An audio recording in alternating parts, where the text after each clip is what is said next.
to all of you in attendance to this exciting event that I've been really looking forward to for months, and to thank you all for joining us this morning or afternoon or evening, depending on where you're connecting with us from. While I know that everyone is located in different places, I want to begin by acknowledging where I am, institutionally at least, to ground us a bit on the land, even in this virtual space. So my name is Roxanne Panchasi, and I'm an associate professor in the Department of History at Simon Fraser University. This institution's 3 campuses reside on the unceded traditional territories of the Musqueam, Squamish, Tsleil-Waututh, and Coquitlam peoples. I am an uninvited guest and settler on these lands, and I acknowledge this with respect and gratitude as I enter into this conversation about history, memory, the perpetration and legacies of acts of tremendous violence. Today's webinar is brought to you by the Department of History at SFU. I want to thank Jonathan Goodlickson, our coordinator of communication and events in particular, for all of his help getting us up and running today and managing the behind the scenes, the slides and other things happening technically. I also want to thank Luke, whose last name I don't know, I'm sorry, and the folks at IT and meetings and events at SFU for their technical support today. And last but definitely not least, I want to give a shout out to my honors students in History 400, a seminar that I'm teaching this fall, so right now, focused on historical research and writing methods. The students in this course that I'm teaching have kindly agreed to this open house class session, a public session, letting all of you in today as we welcome Professor Daniel Lee.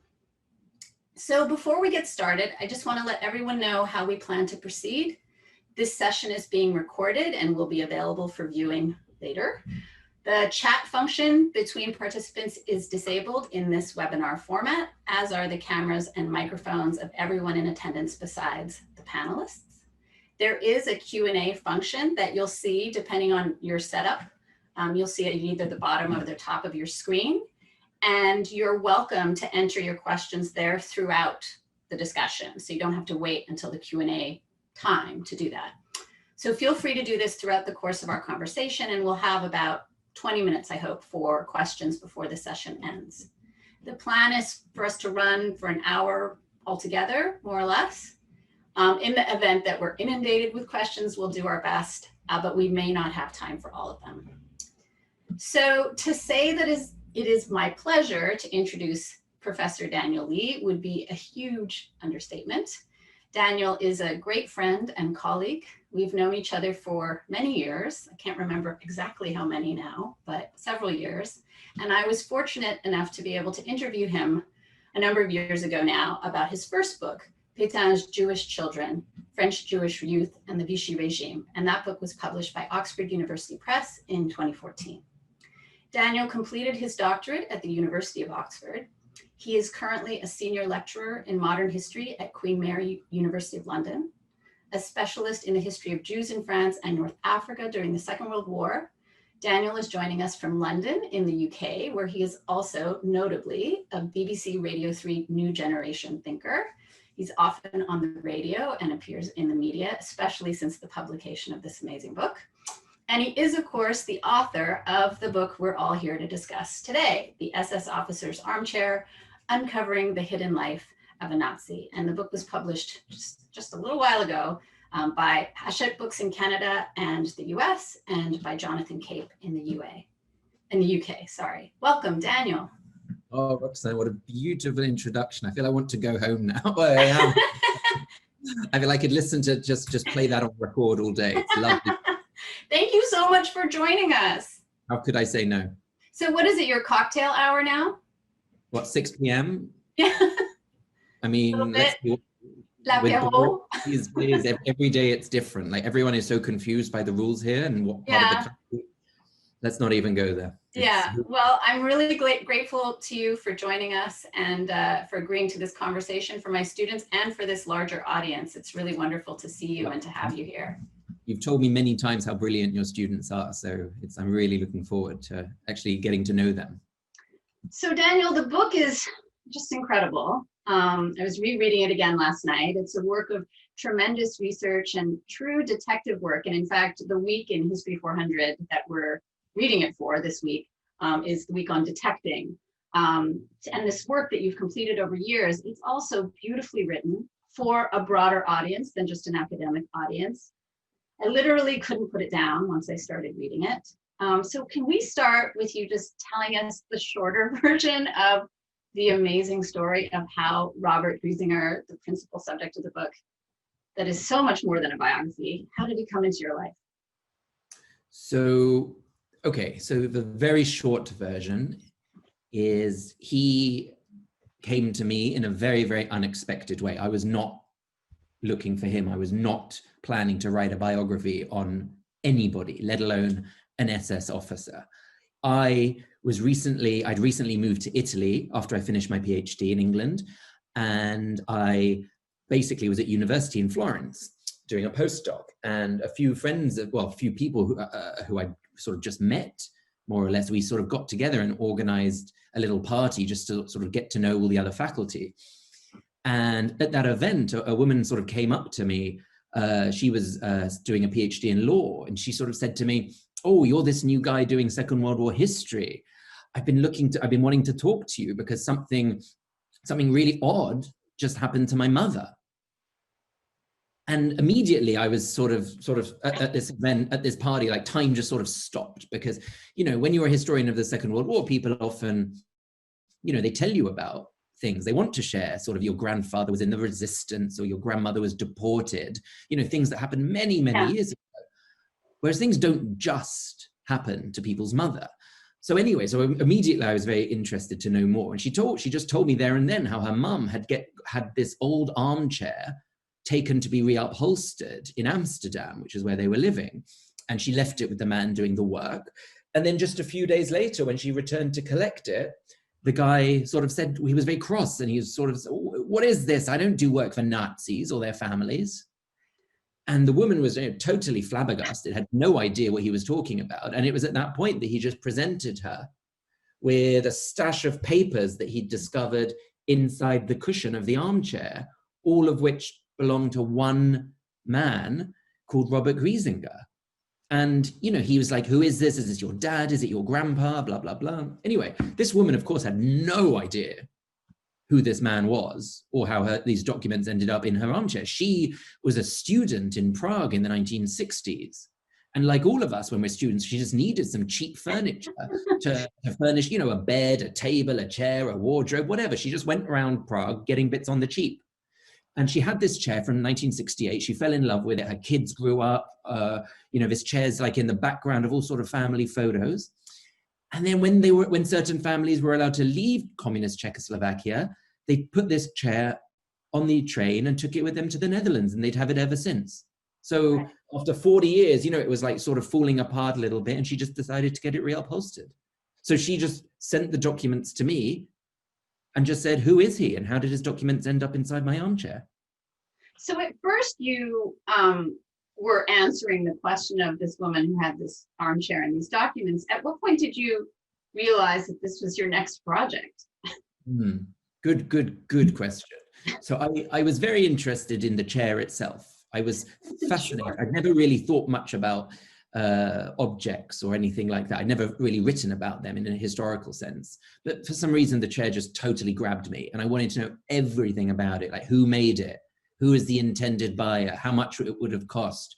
Did it ever belong to a Jewish family? Like, for instance, you know, you and I know that in France, Belgium, the Netherlands, you know, Jewish families, as soon as they were deported, their furniture would be sent east, often either to go to Germany, to sort of go to the homes of German families who had suffered Allied bombing, or else to sort of sit in the offices in these newly conquered territories. So it was very normal that Jewish furniture would have a life of its own. So I just was fascinated by the chair. I went around Prague a few months after hearing this story. I printed dozens of color photos, you know, of the armchair, and I was sort of going in and out of repair chair makers, ateliers, and all kinds of furniture stores in Prague, just wanting to like really understand the provenance of this one object. And nobody had any time for me. You know, there I was thinking like, this is such a big deal. And they were like, I remember one guy sort of standing at the front of his shop, you know, smoking his cigarette and just looking at me and saying, I was like, "But there were hidden Nazi documents in here." And he was like, "Sir, this was communist Czechoslovakia, for God's sake. I find hidden stuff inside objects every day. Like, what do you want? This is normal for me, which completely is the opposite of what had occurred in the Netherlands a few months earlier, where this was a big deal, where hiding papers just doesn't, that's not something that people do in that country. But anyway, sorry, just to get back to the point. So I was in Prague, I was looking for the chair, for the history of the chair, but then of course I went to the archives in Prague and around the Czech Republic to find what I could of this man. Who was this man? Because he doesn't appear online. He doesn't appear in any books on the Second World War, or nothing on Nazi-occupied Prague. Who was he? Was he a nobody? I just wanted to know what I could about him. And so just going to the archives in the Czech Republic. Now, you and I know what archives are like in France and what a total disaster it can be.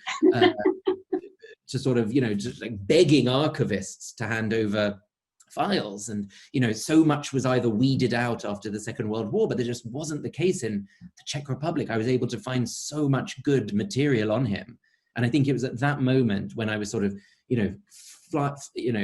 finding out that who he was and the fact that he was in the SS in Nazi-occupied Prague, I thought, okay, I want to push. This is more than just, doing a favor to somebody I just met.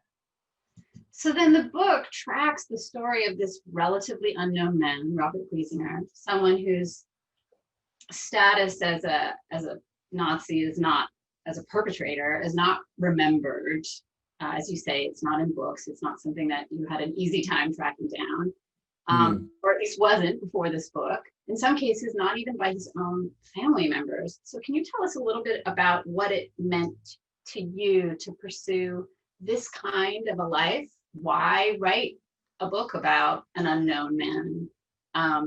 What does it do? What does it add to our understanding of, how does it illuminate our sort of broader history of Nazism, wartime perpetration, the Holocaust?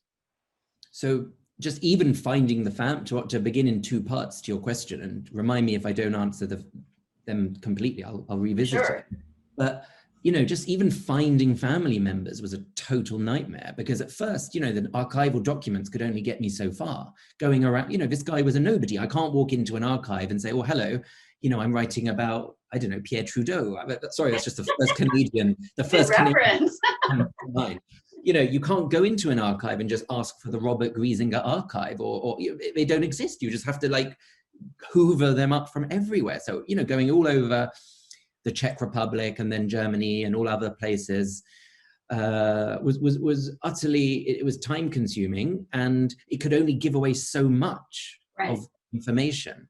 So I remember I was in the SS archives in Berlin, and I was able to discover all kinds of amazing stuff about him. Like, for example, I remember being in Berlin and just looking through his family tree in the SS archives and just realizing that, oh my God, your dad wasn't even German. Your dad was from New Orleans, Louisiana. Hold on a minute. I thought all Nazis had German parents, not American parents. Anyway, and I just got to a point where I was like, the archives just aren't answering my questions. Like, how can I get to know some of these hidden sort of messages or family secrets that just don't appear in these bureaucratic papers that aren't telling me things? So I just remember being so frustrated at one point, reaching for the phone book for Stuttgart, which is the city that Robert Quisener was born in 1906, and just phoning everybody with the name Quisener in the phone book. They thought I was crazy. Of course, they thought, who is this guy? They thought I was trying to sell them something. They just put the phone anyway. And eventually, somebody just said, "Oh yeah, that was my father's brother. How can I help you?" Amazing. And that was basically the route in, the key into the family.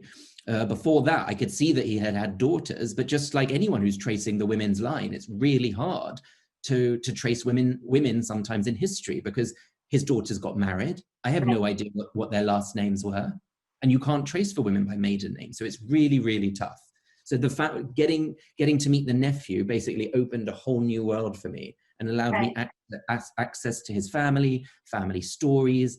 And then on one occasion, after several meetings, they very kindly just opened up their house, which was the same house that the family had lived in for 100 years, and just basically said, take what you like, which was brilliant. Of course, it's every historian's dream. I found his mother's diary. His mother kept a diary from the day he was born until the day he went to university. Every day she's writing pages and pages about, her bubala. Okay, she wouldn't have said that, but her you know, this darling, this little boy who could never do anything wrong, and, you know, just getting a sense of what it was like to be a young child, and of somebody who would later go on to become a Nazi. It was utterly, you know, it just drew me in straight away. One of the things that, and you touched on it already, that I found really compelling about the book is that you move around so much, that Griesinger's story takes in his own life and his relatives, you know, his parents, his grandparents, that, you know, this story of your research and the story of Griesinger's life takes you from, you know, Florence, where you went to this dinner party, you know, Amsterdam, Prague, various places in Germany, then, well, you live in the UK, but then, you know, takes you to the United States. So it's a transnational history, it's a transatlantic story that connects you to 19th century America, and the history of, like, post-Civil War and race relations and ideology in America. And so I'm just really interested in learning a little bit more about what it was like for you to engage in a project like this that was moving back and forth in space and time, and to write it that way too. The way that the book is written, you move back and forth between these different locations and back and forth between past and present, different phases of Griesinger's life, his family history, and then your own present as a researcher. Yeah. I mean, look, it was just the writing, I'm not going to lie, it was very hard. You know, I did multiple drafts. It took me a long time to sort of think about what would be the best way of writing this book. So, you know, hopefully readers will enjoy the way that I decided to sort of, you know, tell the story in the end, because I didn't want this just to be like an ordinary history book. You know, I wanted to put into this, or inject into the story, you know, the process that I went through of, you know, like I've already said, of me uncovering bit by bit this man's life and just sort of putting it back together from just scraps, basically. Yes, I did probably accrue a lot of air miles.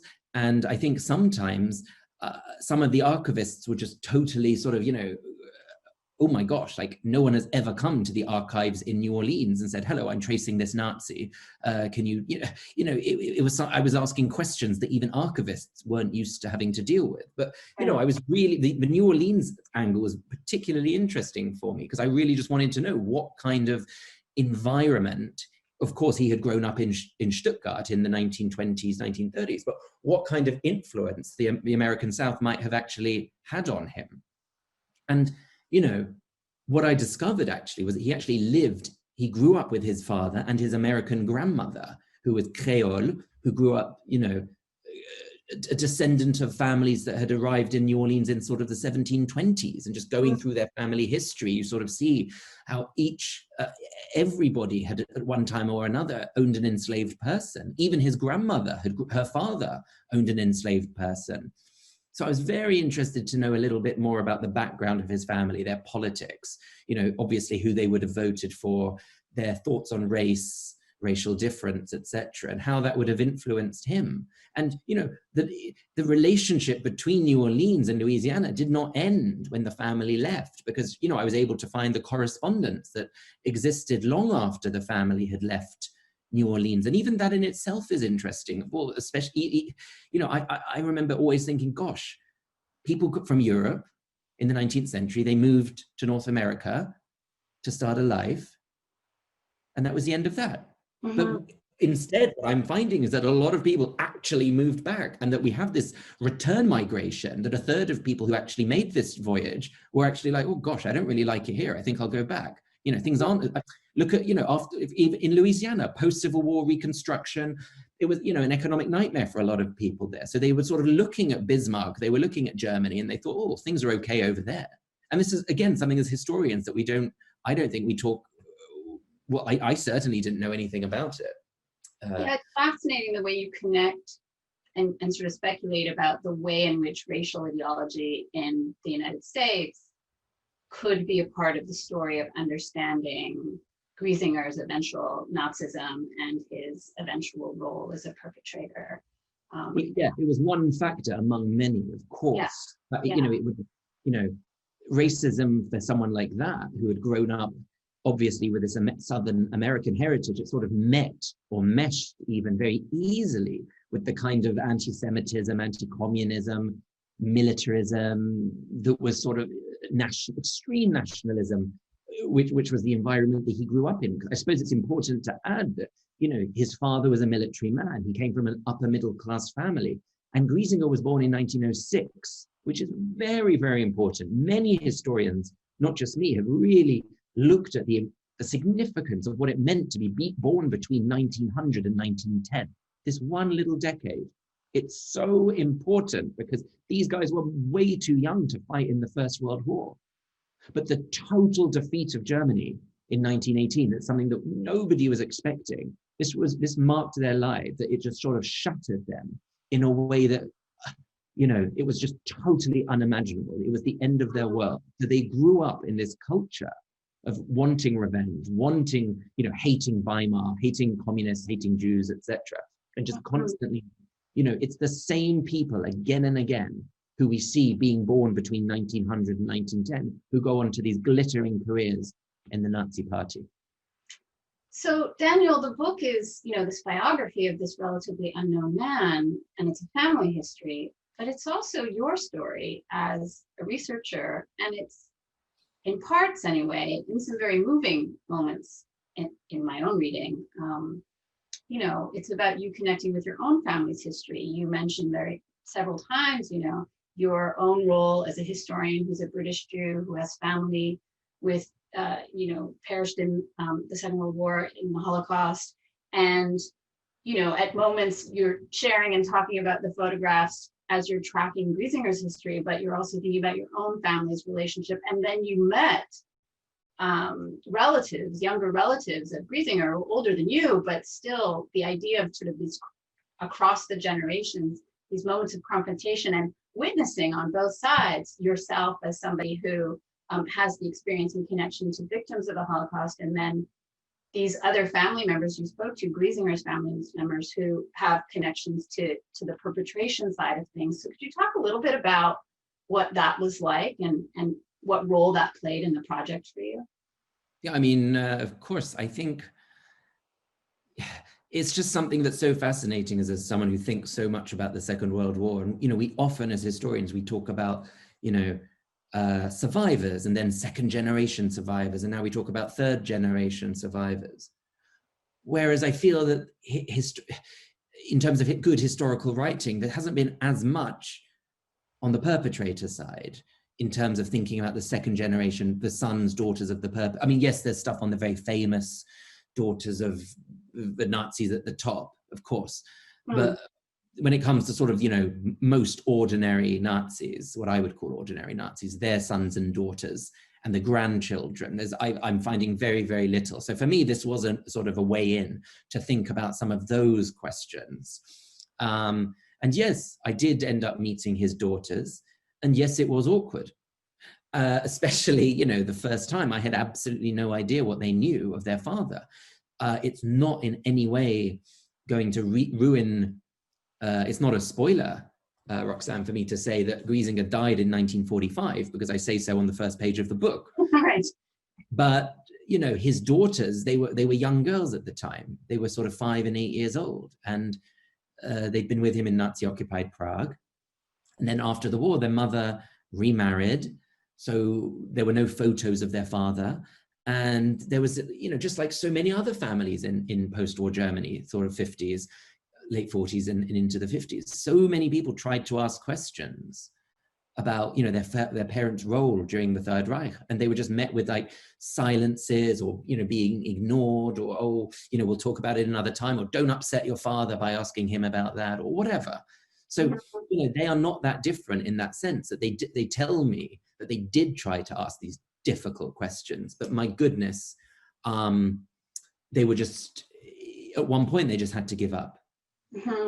You talk at some point about, you know, having the desire to hold them accountable in some ways for the life that their father led, and no, I mean, look, it's not, they were not responsible. They are not in any way responsible. I think you say that you want them to witness that in the I think book. at first, yeah, I did. Yeah, I did. I wanted them to. That changed over time as you met them, and that you had some kind of connection to them too. Yeah.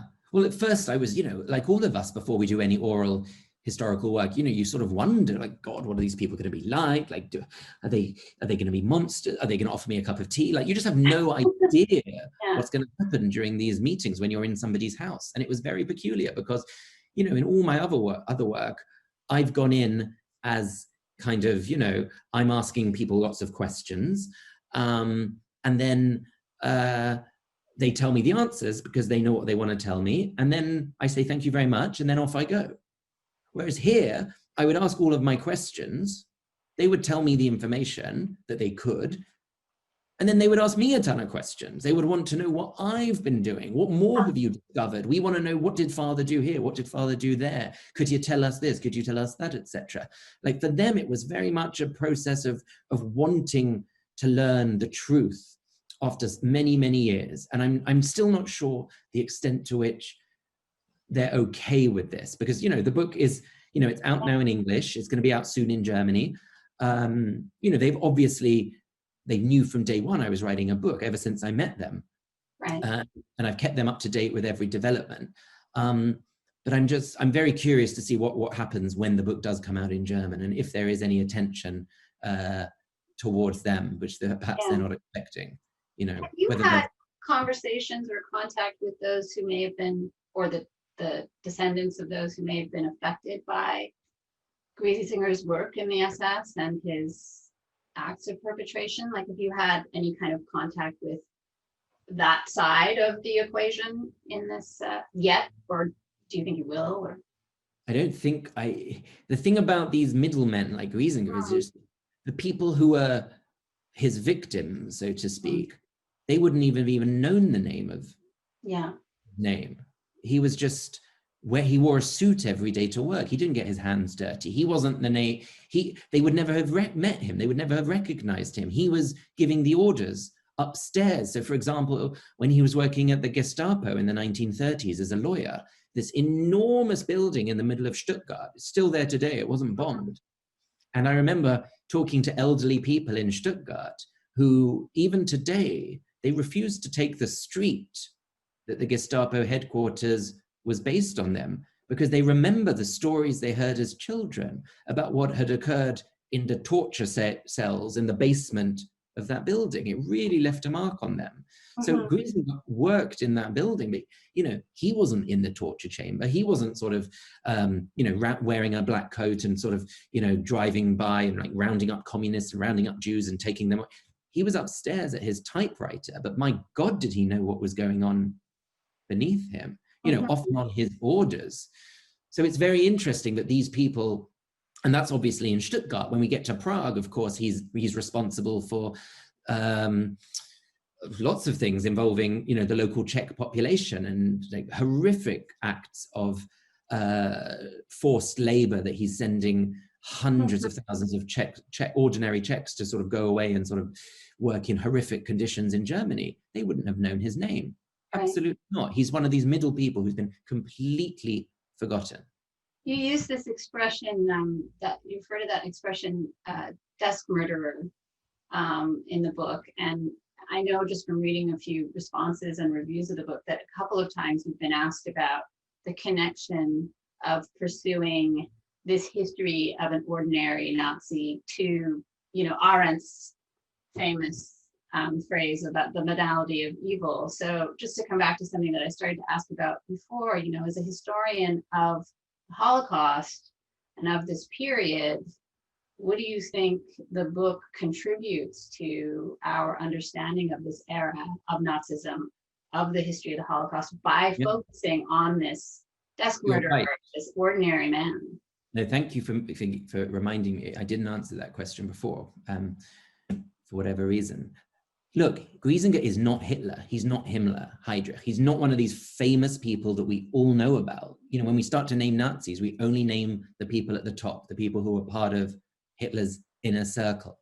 But for me, that's just not interesting anymore. Like I feel like we've got to a point now that, you know, we know so much about the guys at the top, but what about the people who are underneath? What about the people who kept sort of everything working? These people who actually gave their consent to the regime, who enabled it. It's these enablers that I am interested in here. And these are the people who I think we still, 70, 80 years later, we know so little about them. Yes, we know about the odd person here and there who might have been quite fanatical and might have, you know, assassinated a lot of Jews or communists or whatever. But just in terms of, like, I keep coming back to these ordinary Nazis, of whom Robert Quisener would have been one of these enablers. I felt my job here was to kind of return texture and agency to these people, to really highlight who they were and the support that they were actually giving to the people at the very top. And I think that in some cases it's sort of, you know, it's the same today when I think future historians look back at 2020 or the last few years, they're gonna, you know, I often think that, you know, how did they let this sort of nationalism or these people with these extreme personalities, how did these people sort of get to a position where they could just say all this stuff and do what they want? And again, I just keep thinking we need these people at the top. They're just not so singular. You know, people support them. People lend their sort of, they facilitate them. And that for me is the people we need to look at in order to understand the bigger picture, the facilitators, the enablers. You know, there was something like, I can't remember exactly, something like 8 million Nazis, members of the party in 1945. What happened to all of them? Why do we only ever talk about the top 5? That's what I'm trying to do here. Do you think this book coming out in 2020 has a particular resonance? I mean, for you and politically, I mean, there's everything that it engages in terms of the history of this period and how we might think about it differently, but what do you think it means for this book to come out in 2020? Well, it's a time of extreme politics, I think. That's what we have today. That's what we had back then. And I think, you know, when we look at someone like Quisener, who, you know, on the face of it, he seems like a pretty normal, low-ranking bureaucrat. But, you know, what's so interesting about him is the way that he was just able to switch effortlessly between, you know, his job, you know, being like a loving son and a father and a wonderful husband, etc., to just showing his utter, you know, mercilessness, like his utter, you know, I don't want to call him a monster, of course not, but that's just a stupid word. But, you know, how someone on the one hand can be so normal and ordinary, and yet on the other hand be totally ruthless and cunning on the other. I just think that has a lot of, I don't want to go too deep into contemporary examples, but we do see that today all over the world in lots of democracies, or so-called democracies. And it's very important for us to call this out. Well, we're going to move soon to the Q&A, but before we do, you know, I want to come back to this issue of the book as a material history, a history of objects, of the chair, of course, but also like domestic interiors. I was really struck by the, you know, all these moments where you mentioned, you know, drawers or plates or cups that someone served you tea in, but the documents and photographs as well. So you're giving texture to a life, but the book that you wrote also has a lot of that kind of material texture. And I think we have, if we could see them up on the screen, that would be great. I think we have some slides here just to share. So this is the chair. And is it, should we say or talk about whether you've ever found out how the documents end up in the chair, or should we save that for people? Oh, I think I'm sure people would love to read the book and sort of think a bit more about that question when they're reading. But, you know, just to sort of, you know, touch on it, I suppose, briefly here, because it's obviously a question which I go into a lot of detail about in the book. I think it's worth saying that, you know, Quisener had spent a long time in Nazi-occupied Prague, working there as a lawyer, and obviously being in the SS.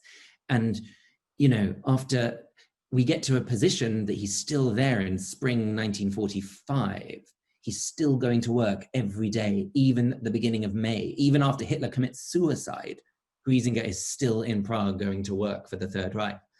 And so when we have the Prague uprising, when the people sort of rebel at the beginning of May 1945, there is a situation in Prague which is sort of, you know, after 6 years of brutal, grueling occupation by the Nazis, you know, horrific occupation, the people of Prague suddenly rise up. And at that moment, you know, it is a very, very dangerous place to be a German, to look German, to sound German, anything. It's, you do not want to be seen on the streets of Prague, basically. So it's at that moment that we lose Quisener from the record. And it's at that moment that, you know, even places like the Red Cross in Prague, then they've got their doors closed. They're not allowing in any more Germans. It is so dangerous. They've all sorts of stories of Germans being sort of, you know, shot dead on the street or rounded up, and horrific stories. I mean, obviously, it was much worse what the Germans had done to the Czechs through 6 years of horrific occupation. But nevertheless, May 1945 was a terrible moment to be a German in Prague. And it's at that moment that the documents likely ended up in the cushion of this armchair that you see here. Mm-hmm. This is, of course, the new cushion, which was subsequently... Right. And I think we have some slides of Quisener too on this. Yeah, so there's the... You want to yeah, you have on the... So yeah, that's his army, him in army uniform from 1939. You can see he's got this scar here. I don't know if there's a way of highlighting it, but sort of just on his cheek. The quality is not great, but there is a scar there. But anyway, and this again, it's from when I first got the papers, I was curious about the scar. And it turned out that he'd been part of these very sort of, he went to university at Tübingen in the late 20s, one of these extreme right, you know, no Jews allowed sorts of universities. And he joined one of these student fraternities, one of these dueling fraternities, which only, you know, the most elite of the elite could ever hope to join. But, you know, these guys just drank a hell of a lot of beer and, you know, went on a lot of dates, it seemed, and weren't doing too much in terms of their studies. But nevertheless, dueling was extremely important. And so for a lot of these guys, it was very important to obtain the scar on the cheek as a symbol, you know, of their virility and masculinity, etc. They would be encouraged to receive, you know, a wound, and then they would sort of reach for the salt and sort of rub salt into their wound to bring out the scar. Wow. Anyway, so yeah, and then the document on the right is another document inside the armchair. That was a passport. There were 2 passports in the chair, and that's one of the passports, which gave some biographical information, which obviously proved very handy to find out more about him. And then you had these family photos that you discovered, right? So the photo, yeah, so on the left, what we have on the top left is so that's a page from his mother's diary. So like I said, she kept, you know, a diary every single day. She would take to her diary, and there were all sorts of clippings that she would include. She would include family photos, but she would also include things that she was reading in the newspaper that she found interesting, and she used to annotate those. And so that also gave me a very good sort of insight into the kind of family they were, like finding out which newspaper she bought told me a lot about her politics. So that proved, you know, very interesting, especially for when it came to like finding out her thoughts on like Jews and communists, for example. So that's the diary in the top left, and a photo of him as a child. That's his younger brother in his mother's arms. And the letter below, it's quite interesting. I didn't realize I'd sent that to you, but that was the last letter that his father ever wrote to him. His father, in April 1945, when the French and the Americans were close to Stuttgart, everybody thought that was the end, and that the Nazis weren't going to give up Stuttgart without a fight. You know, sort of like everyone was going to die. And so that was a letter that his father wrote in April 1945, saying goodbye to his son, saying that the French and the Americans are about to kill us, so farewell, son. But the letter got returned to the sender, actually. It never left Stuttgart. And so they got it back a couple of weeks later. And in the photo here, you see Robert Quisener in the middle with his wife, Gisela, on their wedding day in February 1936. And this was a wedding which took months and months and months to sort of even come about, because, you know, because he was in the SS, it was just very difficult for him to get married. It wasn't a question of him sort of going down to the town hall or speaking to the mayor or whatever. You know, to be in the SS meant you had to get permission from the top. You needed permission from Berlin. So he had to sort of have correspondence going backwards and forwards for months with Berlin to make sure that his wife was a suitable SS bride, to make sure that she wasn't of any sort of non-Aryan heritage. She had to prove all of this, of course, so tons of documents were required. And then, they needed to prove that she would be able to have 4 healthy children. So they had to have an SS doctor inspect her to make sure that, looking at her hips, looking at her period cycle, etc., to make sure that she wouldn't that she was still able to produce healthy children. It took months. I think we've got one last set of slides now, family photos. Yeah, so the picture on the left is when they're in his parents' garden. So I've been to that garden in Stuttgart. That's Robert in the middle holding up his baby, his daughter Jutta. She was born in 1937. So that photo is probably about 38, 39. He's standing there with his parents. And then in the next photo, we have a family portrait photo from Prague, 1943. So it's him, his wife, his 2 daughters, the pet dog, who everybody still speaks of.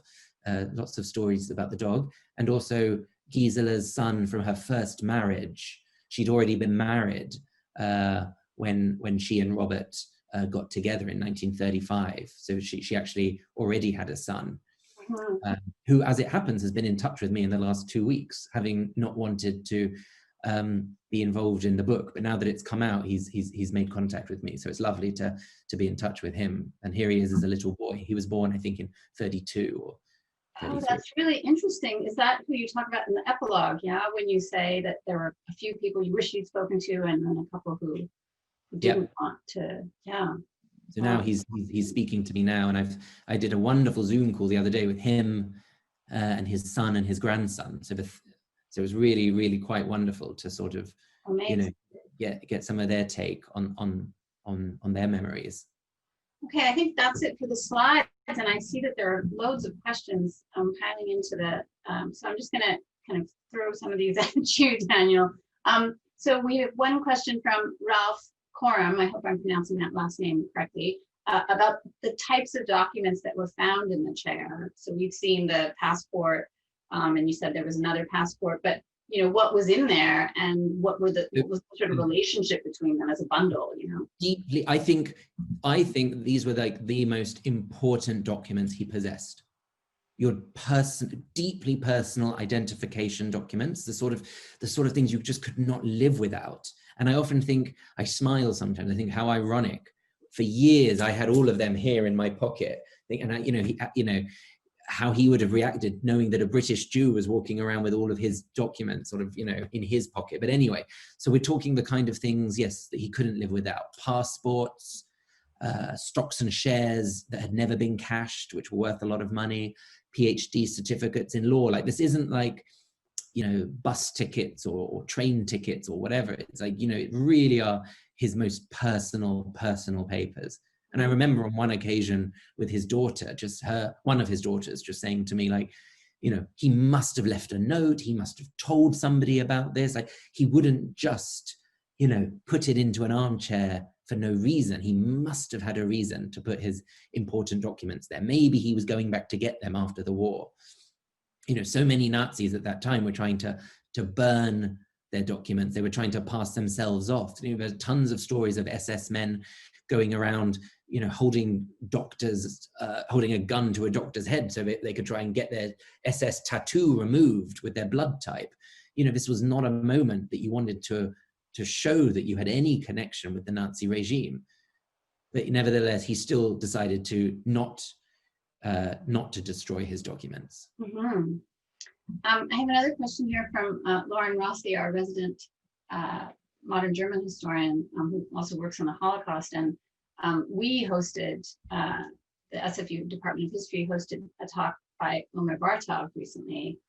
And Professor Bartov insisted on the necessity of a historian having empathy for one subject. So Lauren asks, if you could speak a little to the idea of researching this ordinary Nazi, and given his personal background, whether you found yourself engaging empathetically with him, and what came up for you around that. Yeah, I mean, that's interesting. Hi, Lawrence. Nice. Thank you for the question. And gosh, what lucky people in Vancouver to have Omer Bartov come and speak to you. A hugely inspirational figure. Look, at times, of course, I felt I might have been getting a little too close, so to speak. There's often a danger of biographers. You know, one hears stories of biographers falling in love with their subjects, and you know, I can safely say that did not happen. But there is a danger that you start to sort of see this person through a different lens, because you've sort of, you know, reading his mother's diary and finding out what a good boy he was, and you know, how did he stray from this path or whatever. But no, I think, you know, there were moments, but I think at times when you're in the archives, and especially, like I'm saying, there are you know, human beings are complicated, as we all know, that people are multifaceted. And I think any sort of sense that I would find myself getting too close to him or too understanding to him from looking at personal documents, I would then just turn to an administrative document about rounding up a Jew in 1936 in Stuttgart, and that would immediately take away any sort of feeling or perhaps I understand him, or giving him the benefit of the doubt, or whatever. I mean, the guy at the end of the day was a Nazi. He signed up to the Nazi party. He joined the SS. He was in the Gestapo. So yes, I understand, of course, that he was a wonderful father and a fantastic husband, and he had lots of good qualities, I'm sure. There's only so far I think I can take that. And I'm sure that even his daughters would probably not say something too different today. But I'd love to know what Omer said, so I would have to go and look at your... Yeah, we've got a video of that one, so I'll share that with you. I have another question here from David Handelman about the fact that in recent years, David says, I've seen numerous fiction and nonfiction books about the Holocaust written by the grandchildren or relatives of survivors. Are you aware of this trend, and do you have comments on about children of Holocaust survivors? And grandchildren. Absolutely, of course. I mean, in the recent sort of 5 years, I'd say what I've noticed is an explosion among grandchildren of survivors. And especially, I don't know if you have it in Canada, but we don't have it in Britain, but in the United States, what I'm noticing all over the United States, actually, are that what they call these 3G, do these exist in Canada? Third generation, 3G societies of people whose grandparents were Holocaust victims, often survivors, who would then, you know, their grandchildren have sort of set up these associations. So when I was in San Francisco for a couple of years ago, I remember becoming friendly with people who would go there, and I would sort of meet with them at their events. It was extremely interesting sort of to understand their relationship to their grandparents, to sort of understand a little bit more about this psychology. Because of course, you know, there's been a lot written about second generation. Like, we know so much as historians about second generation, people whose parents, for example, had grown up in concentration camps and what it was like for them growing up in sort of the 1950s and 60s. Whereas today, I feel it's only now that we're starting to look at third generation survivors. So yes, there is, I haven't read too much literature on it, so I would be interested to know about that, but I've definitely met people who are organizing themselves and sort of marking themselves and positioning themselves as third generation. But of course, such a thing doesn't exist on the other side. People aren't going around Germany as second generation or third generation perpetrators. On the other hand, I still feel this is a whole realm of inquiry that we still need to do so much more work into. So I have a couple of questions about Griesinger's ordinariness. One from my colleague Thomas Kuhn, who works on the Ottoman Empire, and he asks, you know, how ordinary was he actually? As you show, he was at one level shaping policies, not unlike individuals such as the young Turk Eşref Kuşkubasi, studied in Benjamin Fortna's in the Circassian. And then there's another question about Griesinger's ordinariness from a recent MA graduate, Ryan Breeden, of our program in the history department. And Ryan asks, you know, brings up this question of Arendt and the banality of evil. So yeah, to start with that first part of the, you know, how ordinary was he? And then how does Arendt figure in your mind in relationship to the project here? I just feel that, look, I'm not using, obviously at the back of my mind, I have a lot of, you know, Christopher Browning's work going on here, thinking about ordinary men. So I suppose that's perhaps why I use this term. I suppose maybe how I'm trying to use it is, to sort of separate him from the people we think of as, obviously you've got the so-called monsters, the people who are actually, going into the killing fields in the East, some of these SS men, or the people who are right at the very top of the regime, who are actually really putting into place some horrific acts. But then you obviously have the rump, you have the mass population as well. And I don't think, of course, that he fits into that category, because of course he is somewhere, he does have a position in the Gestapo, he does have a position in the SS. So that is how I am using this term, essentially. He's sort of caught between these two worlds, like so many other professionals, civil servants, these people who did sign up for Nazi for the Nazi program, but perhaps didn't sort of advance in a way that others might. So for example, Quisener in the 1930s is at the Gestapo in Stuttgart as a lawyer. And when we look at what some of the other lawyers, what happened to them afterwards, sort of the late 30s, early 40s, their career trajectories were completely different to what I would call an ordinary Nazi like Quisener's. These men actually become total killers, in a sense that they are going into the killing fields and either shooting Jews or as part of the SS, or they are in charge, they are like head of really, really important units or divisions. The one who he's closest to is in the Netherlands, responsible for the roundup and deportations of tens of thousands of Jews. These guys are not ordinary Nazis, by any stretch. So I just think it's very important for us just to try and sort of separate out these middle-ranking Nazis from the people who were really committing some of the most hideous and heinous crimes, and those who made up the rump, these so-called ordinary men, perhaps. Do you want to say more about Arendt? How that idea figures, and I mean, it's one of the first things I just noticed it in a couple of the reviews and responses to the book, that people will use it as kind of an opening or come around to it at some point, because it's a people and I did and Ryan did. So. No, I know, and people often do talk about it, and I don't know if Ryan can come on and talk, if that's possible. No. Is it not possible? But we don't have it set up for that, but I can put you two in touch later. No. I thought it would be interesting now, because so many people seem to suggest that Arendt, people sort of say that, Arendt is just one of these characters that this quote has somehow been like taken out of context, and that a lot of it has been misconstrued. And so it's not actually, these people, were evil, like at the end of the day. Someone like what Robert Quisener was doing, there's nothing ordinary about it, in the sense that, oh God, I'm in such a muddle trying to explain this.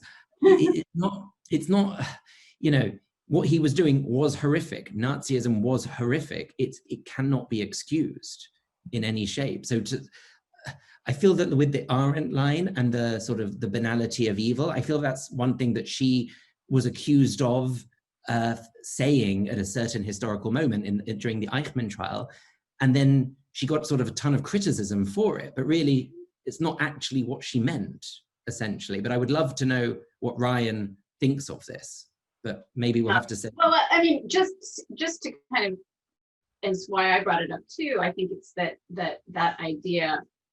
I think people, when you come to the notion of the ordinariness of things, that's how people get from Arendt to the question of the ordinary, right? Not to make a direct link, but to say that notion of how some of the things that you said, come up in the Eichmann book, right? About, how these people could be regular people and then,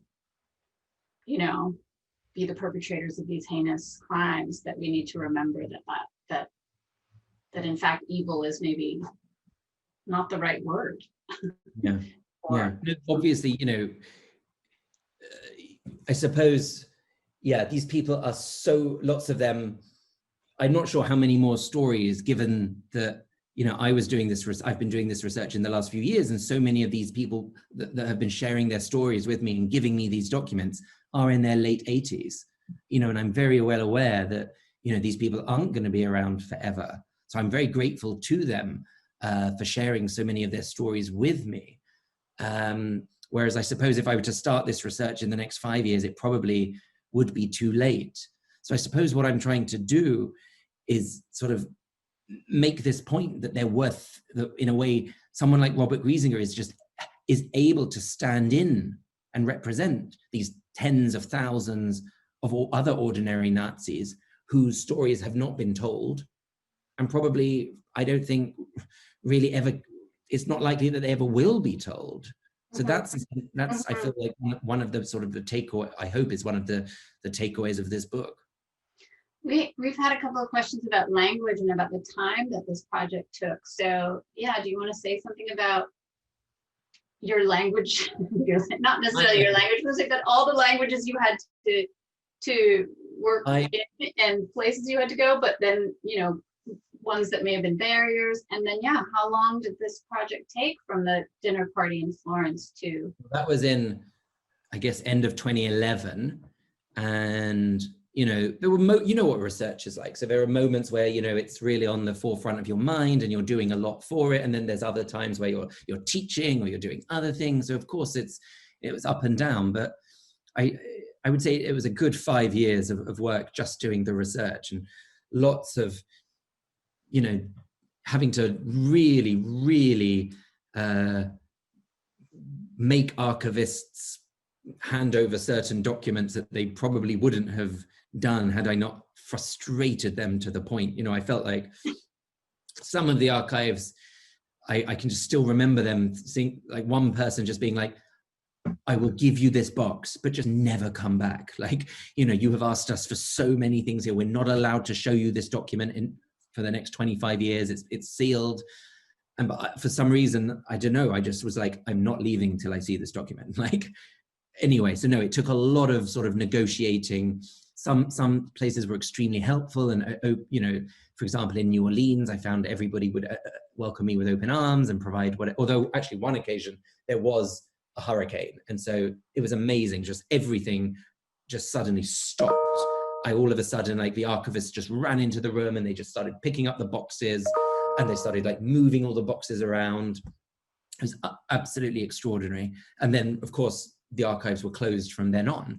But no, in other places, so the Czech Republic and Germany, Quisener was in France, he was in Britain during the 1930s. So there was a lot of hoovering up.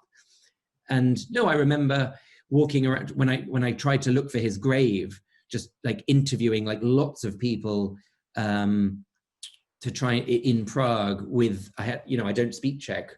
So I had to have my, you know, obviously a research assistant with me at all times. I didn't ever send anybody off by themselves, but I would be there and I would be doing the work with them. And I remember we'd be walking through the cemeteries together, me, the translator, and the cemetery keeper or whatever. So yeah, there were very easy moments, of course, to do research, but then there were like extremely, extremely difficult and frustrating moments, you know, like happened to all of us.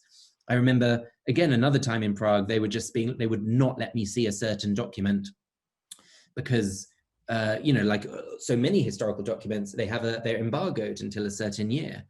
And that was just frustrating. But other times I was able to get lucky. So I think it's just part of the historian's work to push as many doors as you can and see which ones open.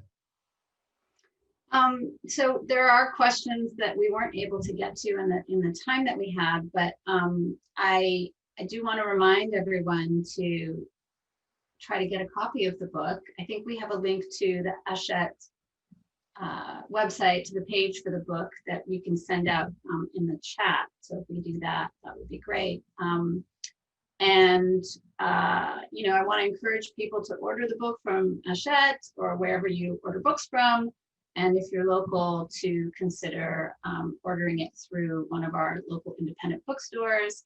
There was a terrible, terrible fire in Vancouver at the corner of Main and Broadway that almost, but didn't quite, totally damaged the stock of pulp fiction books. So I would encourage you all to pick up a copy there, order one through them or through Massey Books, another bookstore that we've worked with in the past. And before we stop, Daniel, I want to ask you what's next for you. This is the stock question I ask on the podcast that I'll ask you when I interview you there, but I want to know, now that this project is complete, I mean, I know you're going to continue to talk about it and respond to it, and I'm sure there are other things that will come from it, but what's the next, what the next project is that you're going to work on? I'm going to go back to my roots and think more about North Africa. And I'm interested in the experience of the Jews of North Africa during the Second World War. So that's what I want to get back to. More of my thinking, obviously, about the Second World War, but in Vichy, North Africa. So more Casablanca watching probably for me for now. Well, thank you so much, Daniel, for being here with us today, for writing this amazing book and doing all this work that went into it, and for sharing your thoughts on the process and your research and writing. Such a pleasure, Roxanne. I would always, always like to come and talk to you and your students. And I want to thank everybody else for coming. And if you didn't get to your question, I'm so sorry. We're kind of moving quickly and wanting to keep this to an hour. We've gone a little bit over now. So please do get a copy of the book, read it. Some of your questions will be answered when you read the book. And thank you so much for joining us.